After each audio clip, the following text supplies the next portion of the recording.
오 신실하신 주님, 때때로 우리가 주님께 신실하지 못할 때도 주님께서는 크신 사랑으로 우리에게 신실하심으로 다가오십니다.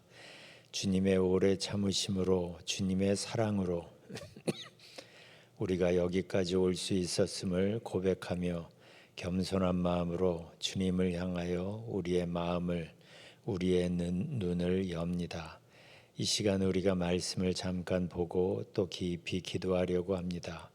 주님께서 부르셨으니 기도하는 가운데 우리의 마음을 더욱더 깊이 만나주시고, 그래서 우리가 그동안도 큰 은혜를 받으며 사랑 안에서 살았지만 하나님의 더욱 깊은 은혜, 더욱 놀라운 은혜로 나아가는 이 아침 되게 하여 주옵소서. 모든 걸 주님께 의탁하오며 예수님 이름으로 기도합니다. 아멘. 베드로 후서를 보겠습니다. 베드로 후서 1장. 사실 이 말씀은 우리가 전에도 몇 번 본 적이 있는데 다시 보려고 합니다. 베드로 후서 1장 2절부터 4절까지입니다. 이 말씀은 여러분들이 앞으로도 가끔 찾아서 묵상하시기를 권합니다. 특히 여러분이 뭔가로 힘들 때, 벅찰 때, 그럴 때 이 말씀을 깊이 묵상하면 여기에서 아주 큰 실마리를 찾을 수가 있어요. 베드로 후서 1장 2절부터 4절 내용을 생각하며 함께 봉독합니다. 하나님과 우리 주 예수를 알므로 은혜와 평강이 너희에게 더욱 많을지어다. 그의 신기한 능력으로 생명과 경건에 속한 모든 것을 우리에게 주셨으니 이는 자기의 영광과 덕으로서 우리를 부르신 이를 알므로 말미암음이라. 이로써 그 보배롭고 지극히 큰 약속을 우리에게 주사 이 약속으로 말미암아 너희가 정욕 때문에 세상에서 썩어질 것을 피하여 신성한 성품에 참여하는 자가 되게 하려 하셨느니라. 아멘. 사실 이 말이 좀 복잡하긴 한데, 그런데 오늘도 우리가 기도하기 전에 잠깐 보려고 합니다. 신앙생활을 하면서 특히 기도할 때 이 말씀을 마음에 품고 붙잡고 여러분들이 기도하기를 권합니다. 쉬운 성경으로 보면 조금 더 쉬워요. 2절을 보면 하나님과 우리 주 예수님을 더 깊이 알므로써 은혜와 평강이 여러분에게 더욱 넘치기를 기도합니다. 지금 베드로는 편지를 시작하자마자 하나님의 은혜와 평안이 성도들에게 넘치기를 기도합니다. 샬롬, 이것은 그 당시의 인사지만 거기에 더 붙여서 이 하나님의 은혜와 평안을 기도하는데, 근데 여기서 중요한 얘기를 해요. 하나님의 은혜와 평강이 우리에게 더욱 넘치게 하는 방법을 여기에서 알려주는데, 그게 앞부분이에요. 하나님과 우리 주 예수님을 더 깊이 알므로써. 이게 중요한 거예요. 그러니까 하나님과 예수님을 더 깊이 알아가는 것, 이게 신앙생활의 시작점이고 하나님의 은혜와 평안을 경험하게 되는, 알게 되는, 그래서 하나님 안에서 변화를 가능하게 하는 모든 근거가 여기에 있는 거예요. 얼마 전에도 얘기했지만 이스라엘 사람들에게 안다 하는 것은 머리로 이해하고 깨닫는 수준을 넘는다 그랬죠. 교제하고 경험으로 아는 것이 진짜 안다고 그들은 생각을 한 거예요. 그러니까 예수님을 알아가고 예수님과 더 깊이 교제를 하는 게 진짜 아는 건데, 이 교제를 통해서 하나님의 은혜가 우리 안에 공급되기 시작을 하고 그 결과로 우리가 경험하는 게 평안인 거예요. 3절로 넘어가면 그의 신기한 능력으로 생명과 경건에 속한 모든 것을 우리에게 주셨으니 합니다. 이 부분을 쉬운 성경으로 보면 그리스도께서는 하나님의 능력으로 우리가 하나님을 섬기며 살아가는 데 필요한 모든 것을 허락해 주셨습니다. 여기에서 중요한 건 우리가 하나님을 섬기며 살아가는 데 필요한 모든 것이 이미 우리에게 허락되었다는 거예요. 우리가 구해야 겨우겨우 받는 게 아니라 이미 우리에게 주어지는 게 허락이 된 거예요. 그런데 그게 우리에게 전해지는 과정이 놀랍고 때로는 다양하고, 그래서 그의 신기한 능력으로라고 표현을 하고 있어요. 하나님의 능력의 영역인 거예요. 하나님께서 어떤 방법으로 우리에게 은혜를 주시고 깨달음을 주시고 힘을 주시고 하는 건 하나님께서 알아서 하시는 거죠. 이 부분에서 우리가 집중해야 할 것이 3절 끝에 나와요. 우리를 부르신 이를 알므로 말미암음이라.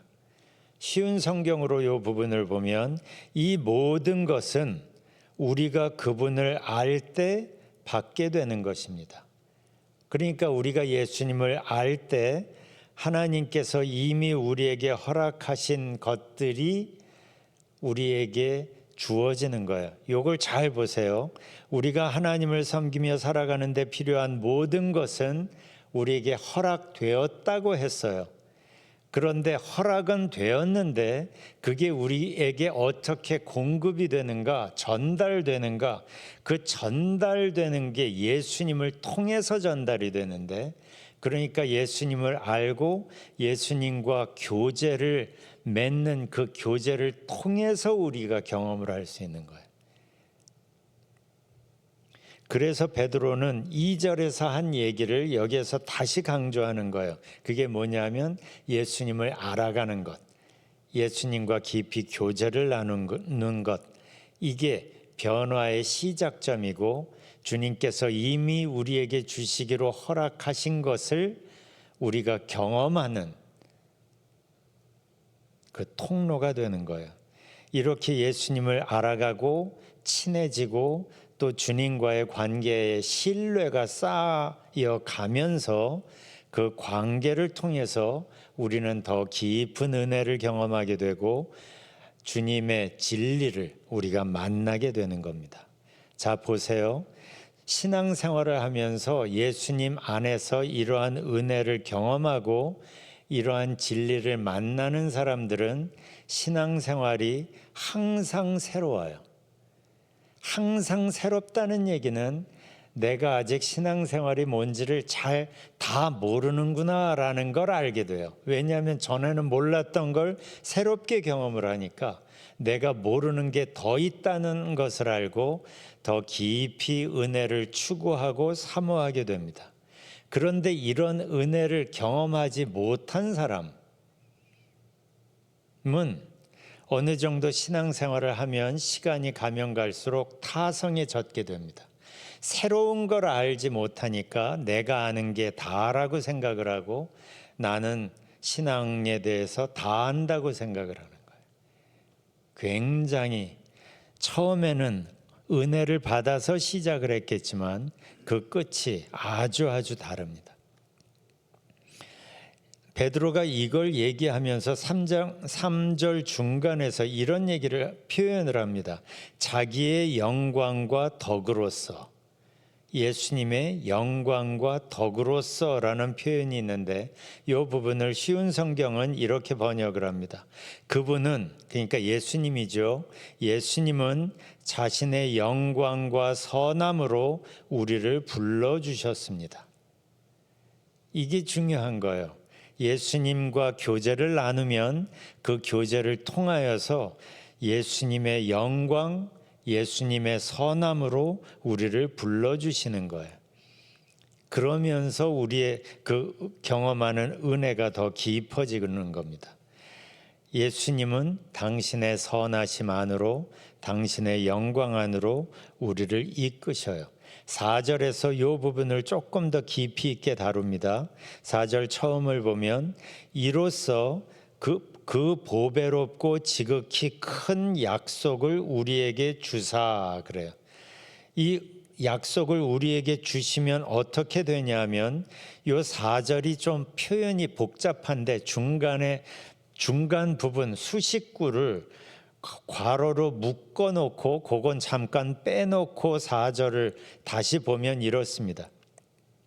이로써 그 보배롭고 지극히 큰 약속을 우리에게 주사 약속을 주셨다고 했죠. 이 약속으로 말미암아 신성한 성품에 참여하는 자가 되게 하려 하셨느니라. 이 부분을 쉬운 성경으로 보면 이래요. 3절 끝부분부터 보면 예수님께서 자신의 영광과 선함으로 우리를 불러주셨다고 했죠. 이 영광과 선함에 집중을 하고 4절을 시작을 합니다. 그 영광과 선함을 통해 예수님께서 불러주신 예수님의 영광과 선함을 통해서 약속하신 크고 놀라운 선물을 우리에게 주셨으며 이 약속을 통해 하나님을 닮은 모습으로 함께 교제하게 하셨습니다. 자, 이 이른 아침부터 여러분 머리를 쓸래니까 복잡하죠? 괜찮아요.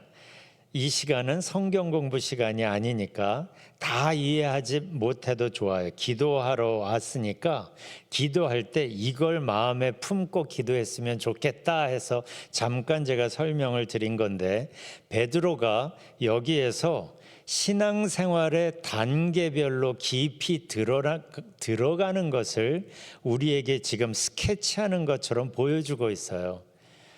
그러니까 사랑도 사랑한다 안 한다 이렇게 딱 구분되는 게 아니잖아요.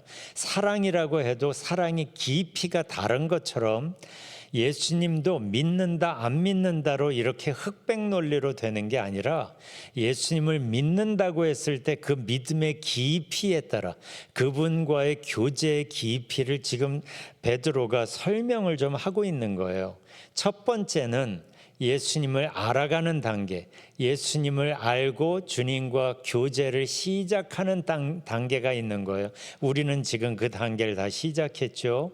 그런데 예수님께 초점을 두고 예수님과 더 깊이 교제를 하다 보면 예수님은 당신의 영광 안으로, 당신의 선하심 안으로 우리를 인도해 가십니다. 이게 곧 다음 단계로 우리가 들어가는 거예요. 그런데 이렇게 예수님의 영광, 예수님의 선하심을 경험하면서 다음 단계로 조금 더 깊이 들어가다 보면 그 과정 안에서 베드로가 말하는 보배롭고 지극히 큰 약속을 만나게 되는 거예요. 그런데 그 약속으로 말미암아서 우리는 신성한 하나님의 성품에 참여하는 단계로 들어가는 거예요. 이게 다른 표현으로 말하면 예수님을 닮아간다. 하나님의 깊은 성품에 참여한다.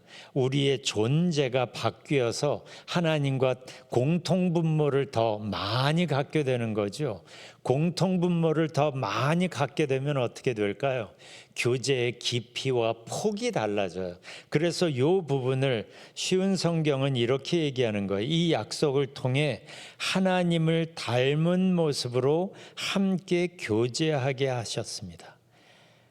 예수님의 하나님의 선하신 신성한 성품에 우리가 참여하면서 변화가 되면 그만큼 주님과 더 깊은 교제의 단계로 들어가는 거예요.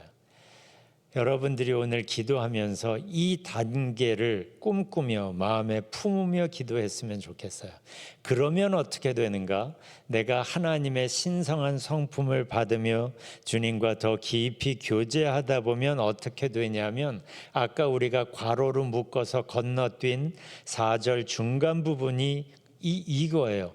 너희가 정욕 때문에 세상에서 썩어질 것을 피하여 이 부분을 쉬운 성경으로 보면 세상의 어떤 정욕도 여러분을 멸망시킬 수 없습니다. 왜 이렇게 돼요? 우리 안에 계신 예수님의 영향력이 내 마음을 가득 채우기 때문이에요. 베드로의 표현으로 말하면 예수님 안에서 하나님의 신성한 성품이 우리 안에서 만들어지기 때문이에요. 그러면 갈등이 더 줄어드는 거죠. 갈등이 없는 건 아니지만 내 안에서 하나님의 성품이 커지면 커질수록 비교적으로 갈등은 힘이 약해지는 거죠. 그러니까 처음에 신앙생활을 하고 하나님의 영향력과 세상의 유혹이 내 안에서 비등할 때가 제일 갈등이 심하겠죠. 그렇지만 하나님의 영역이 조금씩 더 커지면 갈등이 쉬워지는 거예요. 전에는 그게 아주 치열하고 고민됐던 문제가 이제는 더 이상 고민이 되지 않는 거예요. 문제가 작아진 게 아니라 내 안에 하나님의 영역이 커진 거죠. 그런데 이 모든 변화가 어디서부터 시작이 돼요? 예수님을 더 깊이 알고 예수님과 교제를 나누고 친해지면서 이렇게 되는 거예요. 그 다음 단계들은 여러분들이 이렇게 이런 게 있구나라고 막연하게나마 알고 거기에 초점을 두고 신앙생활을 하라고 제가 지금 설명을 드린 건데 몰라도 상관없어요. 왜냐하면 성령 하나님께서 그때그때마다 우리를 더 깊이 인도하실 거니까 이런 게 있구나라는 정도만 알면 됩니다. 성령께서 인도하십니다. 중요한 건 예수님과의 깊은 개인적인 교제예요. 오늘도 우리가 기도하면서 바로 여기에 초점을 맞추고 주님과의 깊은 교제의 단계로 들어가시기를 바랍니다. 아까 불렀던 찬송 393장 1절 부르고 기도하겠습니다. 오 신실하신 주 내 아버지여